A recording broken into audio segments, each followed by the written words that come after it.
देश में भूख पर व्यापार नहीं करने देंगे। एमएसपी पर कानून जरूरी।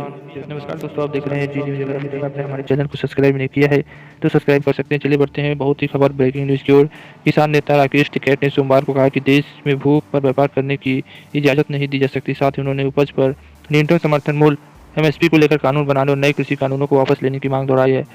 टिकैत ने प्रधानमंत्री पर लोगों को एमएसपी न्यूनतम समर्थन मूल्य के मुद्दे पर भ्रमित करने का आरोप लगाया और कहा कि नए कानून का विरोध कर रहे किसान संगठन सरकार के साथ चर्चा के लिए तैयार है। भारतीय किसान यूनियन के प्रवक्ता की टिप्पणी राज्यसभा में प्रधानमंत्री नरेंद्र मोदी के संबोधन के तुरंत बाद आई है। प्रधानमंत्री ने राज्यसभा में कहा कि एमएसपी न्यूनतम समर्थन मूल्य एमएसपी था और एमएसपी रहेगा। टिकैत ने संवाददाताओं से कहा, देश में भूख पर व्यापार नहीं होगा।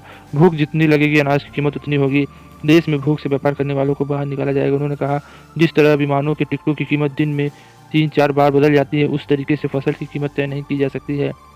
एमएसपी पर प्रधानमंत्री के आश्वासन पर टिकैत ने कहा कि किसानों ने भी कभी नहीं कहा कि देश में फसलों के लिए एमएसपी नहीं, बल्कि वह इसके लिए कानून की मांग कर। उन्होंने कहा कि वह उलझ नहीं रहे। हमने कभी नहीं कहा कि एमएसपी नहीं है, बस हमने एमएसपी पर कानून की मांग की। यदि ऐसा हुआ तो यह देश के किसानों के लिए मददगार होगा। फिलहाल व्यापारी आधा मूल्य देकर किसानों को लूट रहे हैं। यही कहने आए हैं कि टिकैत ने कहा कि यदि केंद्र नए किसी कानून वापस नहीं लेता तो एमएसपी पर कानून बना देता तो कोई दिक्कत नहीं है।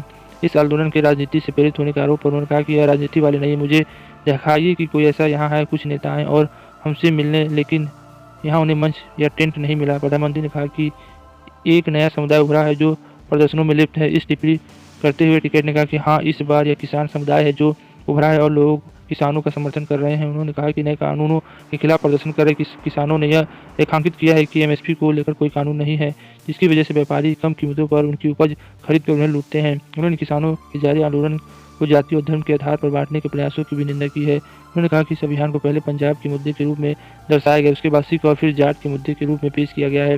इस देश के किसान एकजुट हैं। कोई भी किसान बड़ा या छोटा नहीं है। यह अभियान सभी किसानों का है। उन्होंने कहा कि यदि सरकार बातचीत करना चाहती है तो किसान संगठन अपनी समिति के माध्यम से वार्ता करेंगे। उन्होंने कहा कि प्रदर्शन की अगुवाई कर रहे नेताओं में कोई बदलाव नहीं हुआ है। इससे पहले राज्यसभा में राष्ट्रपति के अभिभाषण पर पेश धन्यवाद प्रस्ताव पर हुई चर्चा का जवाब देते हुए प्रधानमंत्री मोदी ने कहा था कि एमएसपी न्यूनतम समर्थन मूल्य है, एमएसपी था और एमएसपी रहेगा। उन्होंने यह भी कहा कि गरीबों को सस्ता राशन मिलना जारी रहेगा, मंडियों का आधुनिकीकरण किया जाएगा। प्रधानमंत्री के संबोधन पर प्रतिक्रिया देते हुए एक अन्य किसान नेता अभिमन्यु कुहाड़ा ने कहा कि सरकार यह बात सैकड़ों बार कह चुकी है कि एमएसपी खत्म नहीं होगा। उन्होंने पीटीआई भाषा में कहा है, यदि सरकार दावा करती है कि एमएसपी जारी रहेगा तो हमारी उपज के लिए वह न्यूनतम समर्थन मूल्य की कानूनी गारंटी क्यों नहीं देती है। किसान संघों को प्रधानमंत्री द्वारा वार्ता का आमंत्रण देने के बारे में सवाल पर उन्होंने कहा कि प्रदर्शनकारी किसान संघ सरकार के साथ बातचीत करने के लिए तैयार है, लेकिन यह औपचारिक रास्ते से होनी चाहिए।